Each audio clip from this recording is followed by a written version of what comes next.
الحمد لله وكفى والسلام على عباده الذين اصطفى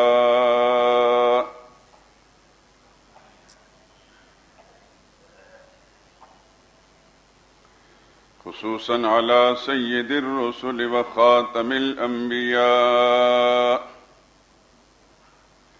وعلى آله المجتبى وأصحابه الأتقياء.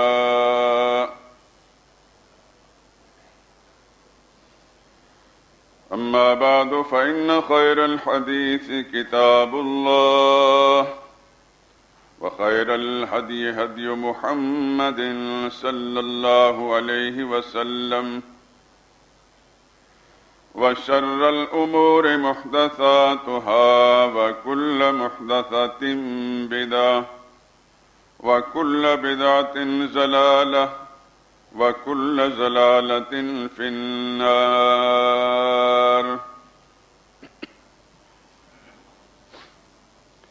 أعوذ بالله من الشيطان الرجيم. بسم الله الرحمن الرحيم.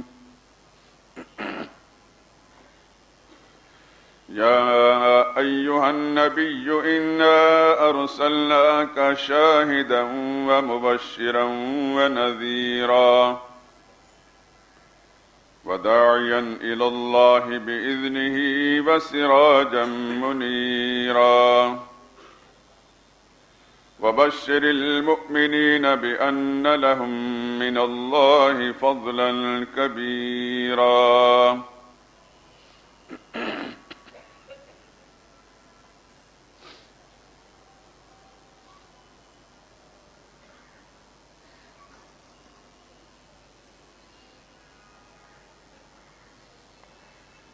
اے نبی، ہم نے آپ کو گواہی دینے والا اور خوشخبری سنانے والا اور اللہ کے عذاب سے ڈرانے والا بنا کر بھیجا ہے اور اللہ کی طرف دعوت دینے والا اور روشن چراغ بنا کر بھیجا ہے، اور ایمان والوں کو خوشخبری سنا دو کہ ان کے لیے اللہ کی طرف سے بہت بڑا فضل ہے۔ سبحان ربک رب العزة عما يصفون وسلام على المرسلين والحمد لله رب العالمين۔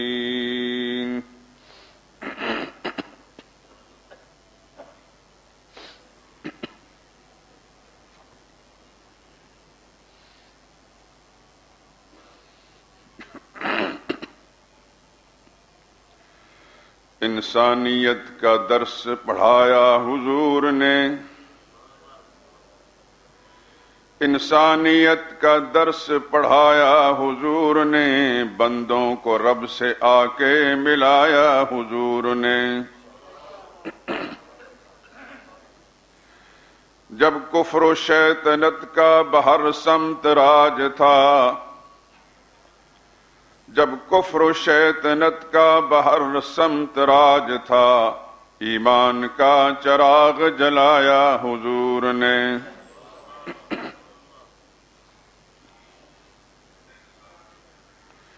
آپس میں قتل و ظلم تھا جس قوم کا شعار، اس کو ہے بھائی بھائی بنایا حضور نے۔ حق کا صفات و ذات میں کوئی نہیں شریک، حق کا صفات و ذات میں کوئی نہیں شریک، توحید کا یہ نکتہ بتایا حضور نے۔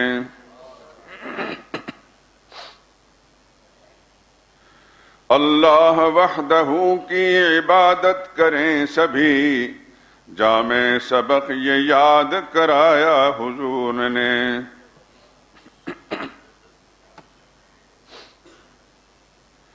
خندہ جبی سے رنج و علم بہر حق سے ہے، خندہ جبی سے رنج و علم بہر حق سے ہے، جینے کا ڈھب ہے ہم کو سکھایا حضور نے۔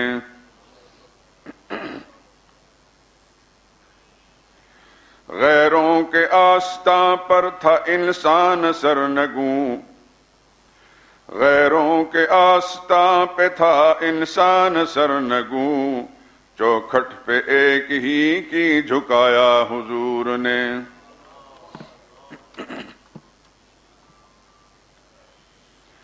باطر میں عشق حق کے فروزاں کیے چراغ، اجڑے ہوئے دلوں کو بسایا حضور نے۔ ایک پہ کرے ہنسی تھے خلق عظیم کے، کیا منفرد مقام ہے پایا حضور نے۔ طائف میں سنگ کھائے مگر بد دعا نہ دی، طائف میں سنگ کھائے مگر بد دعا نہ دی، عظمت کا نقش اپنی بٹھایا حضور نے۔ امت کے واسطے تھے جناب اسوہ عمل، اس امت کے واسطے تھے جناب اسوہ عمل، جو کچھ کہا وہ کر کے دکھایا حضور نے۔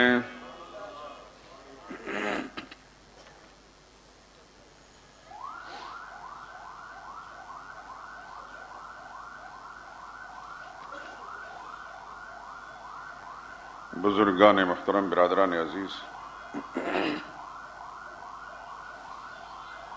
یہ آیات کریمہ 22ویں پارے میں سورہ احزاب کی 45، 46 اور 47 تین آیات کریمہ ہیں۔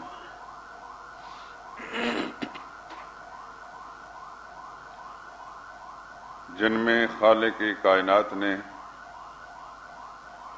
سرور عالم صلی اللہ علیہ وسلم کو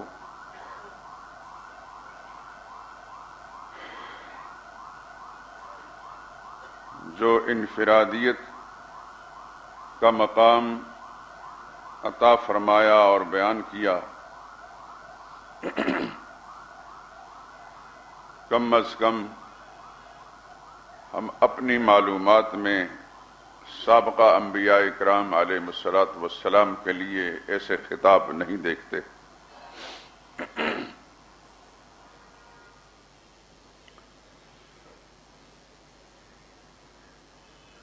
آپ کو معلوم ہے کہ گزشتہ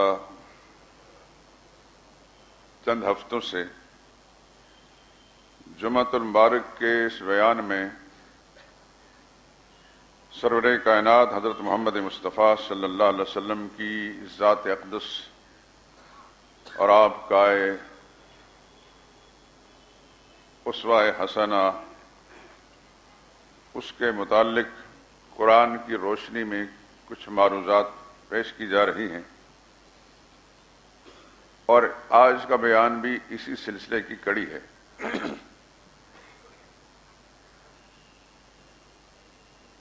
آج کی جو گفتگو ہے اس میں آپ ذہن نشین فرما لیں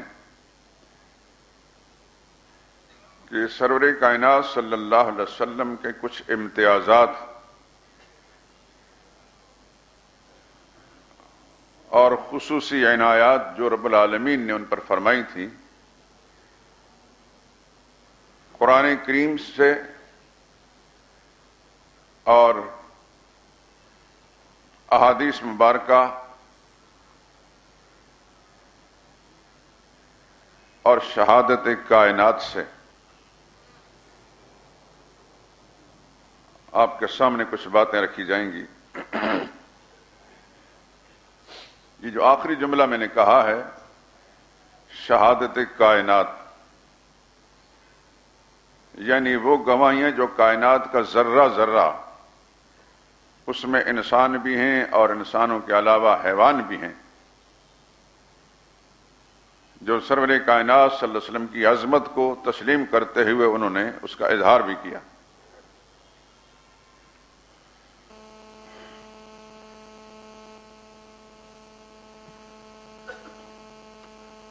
یہ آیت مبارکہ جو آیت نمبر 45 ہے سورہ احزاب کی، اس کا آغاز جس جملے سے کیا گیا یا ایھا النبی، اس کے حوالے سے پہلے کچھ باتیں عرض کر دوں۔ سارا قرآن پڑھ جائیے، انبیاء اکرام علیہم الصلاۃ والسلام کے ساتھ جو خطابات کا سلسلہ ہے اس پر غور کیے تو آپ کو یہی نظر آئے گا کہ ہر نبی کو پروردگار عالم نے نام لے کر بلایا۔ دنیا میں سب سے پہلے پیغمبر سیدنا آدم علیہ الصلاۃ والسلام کے ساتھ جب خطاب ہوا تو یوں فرمائی یا آدم اسکن، اے آدم رہا کرو انت وزوجک الجنہ، آپ بھی اور آپ کی بیوی بھی دونوں جنت میں رہا کرو، نام لے کر، کوئی صفت نہیں بیان ہوئی۔ آگے چلیے،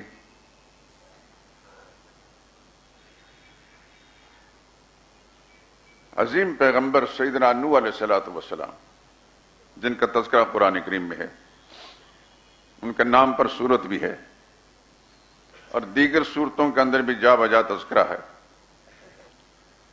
ان کے ساتھ خطاب ہے تو نام لے کر یا نوح انہ لیس من اہلک یا نوح اہبط بسلام منا وبرکات علیک،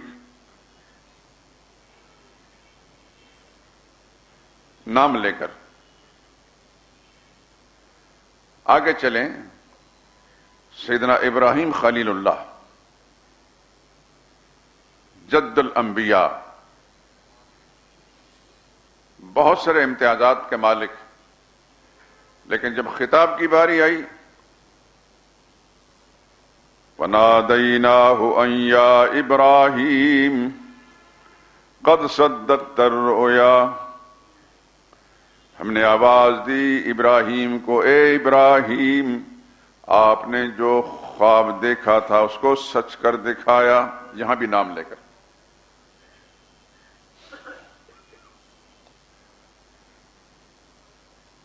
موسیٰ علیہ السلام کا ذکر آتا ہے یا موسیٰ انی اصطفیتک برسالاتی و بکلامی، اے موسیٰ میں نے آپ کو چن لیا اپنی رسالت کے لیے اور اپنے کلام کے لیے، لیکن نام لے کر۔ آگے چلیں، داؤد علیہ السلام یا داؤد انا جعلناک خلیفۃ فی الارض، اے داؤد ہم نے آپ کو زمین میں اپنا نائب بنایا ہے۔ میں تفسیر میں نہیں جانا چاہتا، صرف یہ بتانا چاہتا ہوں کہ ہر نبی سے خطاب ہے نام لے کر۔ زکریا علیہ السلام کو یا زکریا انا نبشرک بغلام، اے زکریا ہم نے آپ کو ایک لڑکے کی بشارت دی ہے۔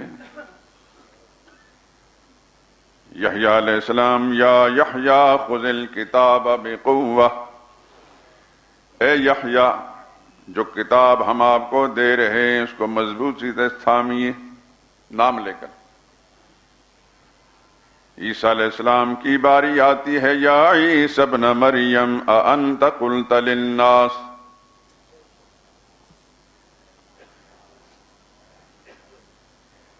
یہ وہ آیات ہیں جو قرآن کریم میں آپ تلاوت کرتے رہتے ہیں، یقیناً غور بھی فرمایا ہوگا آپ نے۔ میں اس وقت توجہ آپ کی اس طرح مبذول کرانا چاہتا ہوں کہ ہر نبی کے ساتھ جو خطاب ہے رب العالمین کا نام لے کر، لیکن جب باری آتی ہے امام الانبیاء کی صلی اللہ علیہ وسلم،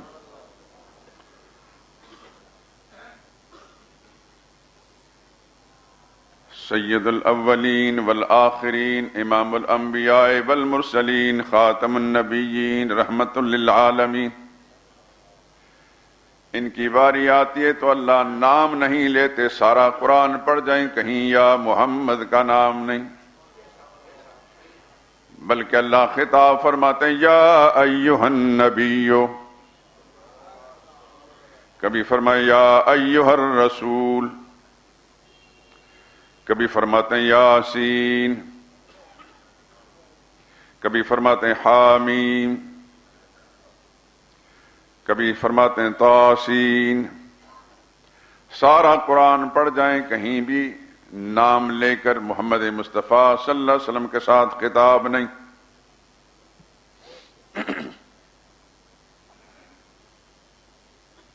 پھر یہ دیکھیں، دنیا کے کسی بھی کونے میں چلے جائیں،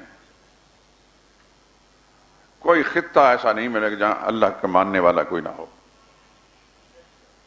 اور جہاں خدا کا نام لینے والا ہے وہاں محمد مصطفیٰ کا نام لیوا بھی ضرور ہوگا۔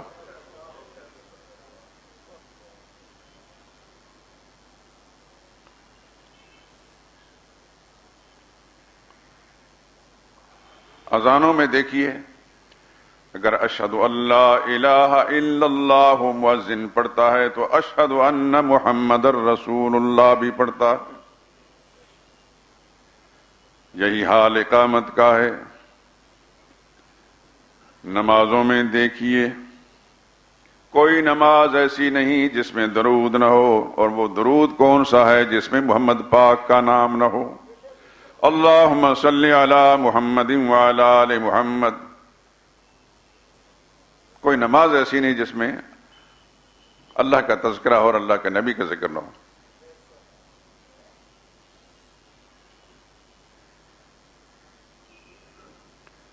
کسی نے کیا خوب صلاۃ اللہ،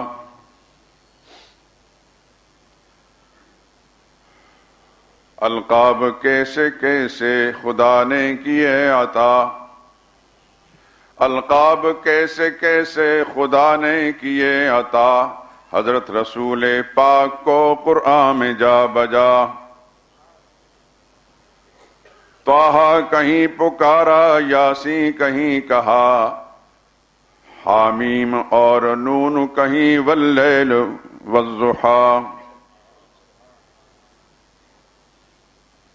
اور دیکھیے، سرور کائنات صلی اللہ علیہ وسلم، اللہ ان کی زندگی کی قسم کھاتے ہیں، لعمرک، میرے حبیب مجھے آپ کی زندگی کی قسم۔ اللہ اپنی عظمت اور کبریائی کی قسم کھا کر جا بجا فیصلے فرماتے ہیں، لیکن اپنے حبیب کا بھی ایک مقام میں ان کی زندگی کی قسم اٹھا کر فرمایا، لعمرک، میرے حبیب آپ کی عمر کی قسم۔ پیغمبر جس شہر میں پیدا ہوئے، اللہ نے اس شہر کی قسم کھا کر فرمایا، لا اقسم بہذا البلد وانت حل بہذا البلد ووالد وما ولد، قسم کھاتا ہوں اس شہر کی جس میں آپ رہتے ہیں۔ پورا قرآن پڑھ جائیے، کہیں کسی اور پیغمبر کی جائے پیدائش، اس کے مسکن کا کوئی تذکرہ نہیں۔ قسم کھانا تو دور کی بات ہے۔ میں یہ نہیں کہنا چاہتا کہ انبیاء اکرام علیہ الصلوۃ والسلام کے ساتھ میرے رب کو تعلق نہیں، سب ہی اللہ کے محبوب اور پیارے ہیں۔ میں صرف یہ بتانا چاہتا ہوں کہ سرور کائنات صلی اللہ علیہ وسلم کو جو امتیازات اللہ نے عطا فرماتے ہیں، دیگر انبیاء کے مقابلے میں بالکل واضح ہیں۔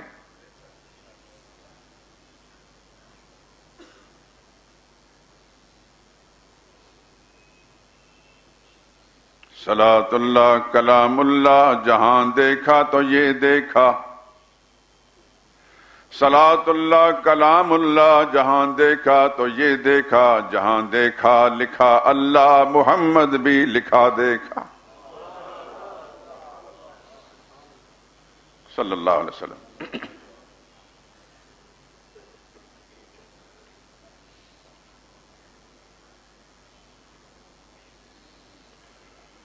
اللہ اکبر۔ قرآن کریم میں ایک مقام میں، یہ تو آپ جانتے ہی ہیں کہ سرور کائنات صلی اللہ علیہ وسلم نے مکی زندگی میں جو اذیتیں، مصائب و آلام جھیلے، وہ ایک ایسی واضح حقیقت ہے کہ روز روشن سے زیادہ واضح۔ اور جن لوگوں نے مصائب کے پہاڑ توڑے، سین کعبہ میں آپ کو لہو لہان کیا، آپ کے گردن میں چادر ڈال کر رسیاں ڈال کر گھسیٹا، بیت اللہ کے صحن میں آپ پر اوجڑیاں ڈالیں، وہ اس لائق تھے کہ اللہ کا عذاب نازل ہوتا۔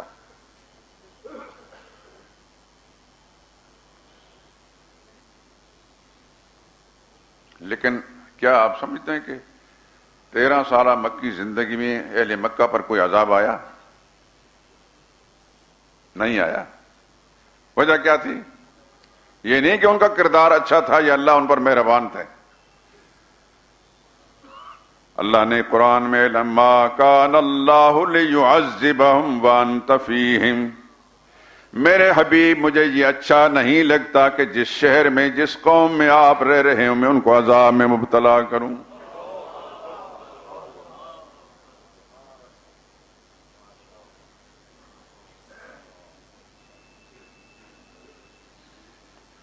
اللہ اکبر۔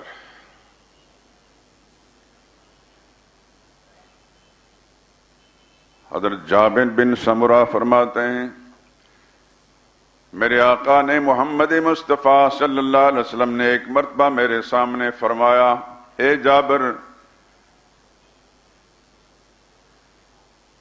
اوائل عمر میں مکہ شہر کے چاروں طرف پہاڑوں پر جب میں قریش مکہ کی بکریاں چراتا تھا، آج بھی مجھے وہ پتھر یاد ہے جس کے پاس سے میں گزرتا تھا تو مجھے سلام کیا کرتا تھا۔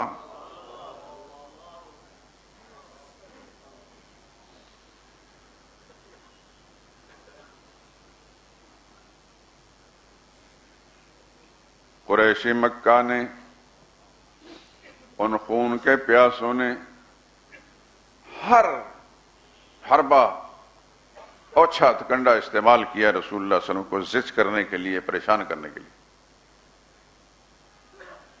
ابو جال چند کنکریاں ہاتھ میں لے کر آتا ہے، بتاؤ میرے ہاتھ میں کیا ہے؟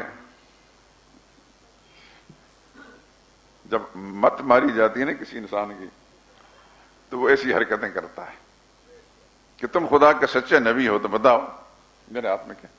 چند بچے اگر کھیلیں، یہ جو کیا کہتے ہیں اس کو، جو بنٹے، مجھے اس وقت نام نہیں آتا کہ میں کچھ کھیل کھیلا ہی نہیں، جب کھیلنے کی عمر کو پہنچے تو پڑھنے میں لگ گئے۔ لیکن ہمارے سامنے نوجوان بچے کھیلتے تھے تو کچھ حرکتیں کرتے رہتے، تو مجھے نہیں پتا کہ وہ کھیل کیا ہے۔ تو ایک بچہ اگر بنٹے کے ہاتھ میں 2-4 پکڑ لے، دوسرے سے کہے یہ کیا ہے اور وہ بتا دے کہ بنٹے ہیں، تو کیا وہ نبی بن جائے گا؟ ابو جہل کہنے لگے بتاؤ میرے ہاتھ میں کیا ہے؟ سرور عالم صلی اللہ علیہ وسلم نے فرمایا یہ مت پوچھو کہ تمہارے ہاتھ میں یہ بتاؤں تمہارے ہاتھ میں کیا ہے، بلکہ یہ پوچھو کہ تمہارے ہاتھ والی چیز بتائے میں کون ہوں۔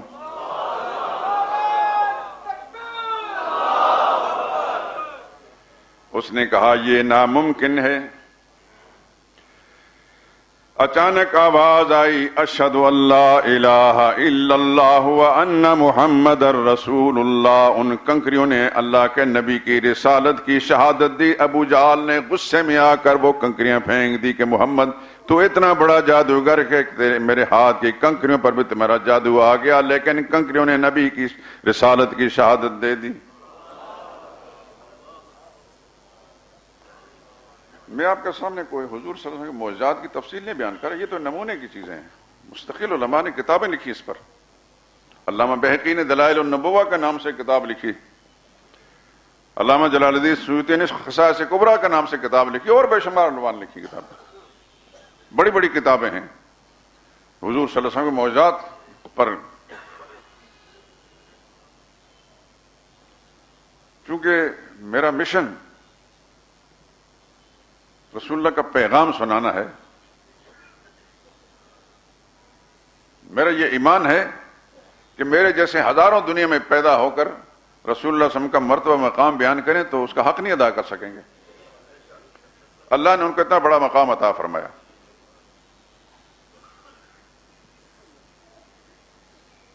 وہ غالب تھا تو بڑا رند قسم کا آدمی،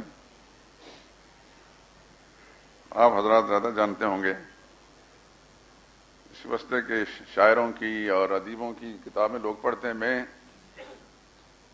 مزاجاً شاعروں کا کلام نہیں پڑھتا. کتابیں بہت ہیں میرے پاس لیکن رغبت نہیں مجھے. اللہ تعالیٰ نے اپنی رحمت کے ساتھ، یہ میرا کمال نہیں، قرآن کے ساتھ اور نبی کے فرمان کے ساتھ جوڑ دیا ہے. اسی کو دیکھتا ہوں، اسی سے کچھ فیض حاصل کرتا ہوں. لیکن اتنی بات ضرور ہے کہ جب کوئی شخص شعر پڑھتا ہے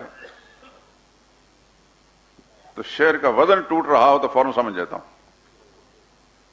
یہ اللہ پاک نے ایک خاص کرم فرمایا، لیکن اس میں میرے اساتذہ کی محنت خدا کی کروڑوں رحمتیں نازل ہوں. ہمارے ایک استاد تھے جو میرے والد صاحب کے استاد تھے، مولانا عبدالحی رحمت اللہ تعالی علیہ. ان کے پاس میرے والد صاحب مجھے فارسی پڑھنے کے لیے چھوڑا. اس زمانے ہم سمجھتے تھے کہ فارسی ہی علم ہے، یہ نہیں پتا تھا کہ یہ تو ایک ادب ہے. تو اس زمانے میں ایک چرچا تھا فارسی کتابیں پڑھانے کا، تو بہت ساری کتابیں پڑھ ڈالی. اس میں شیخ فرید الدین نتار کا پدنامہ بھی ہے، شیخ سعدی کی کریمہ بھی ہے، پھر ایک یوسف گدا ایک کوئی شاعر گزرے ہیں، ان کی کتاب ہے تحفہ نصائح، وہ بھی پڑھی ہم نے. پھر سعدی کے گلستان بھی پڑھی، پھر بوستان بھی پڑھی، پھر علامہ جامی کی یوسف زلیخا وہ بھی پڑھی، پھر ایک کتاب سکندر نامہ وہ بھی پڑھی. بڑی بڑی ضخیم کتابیں.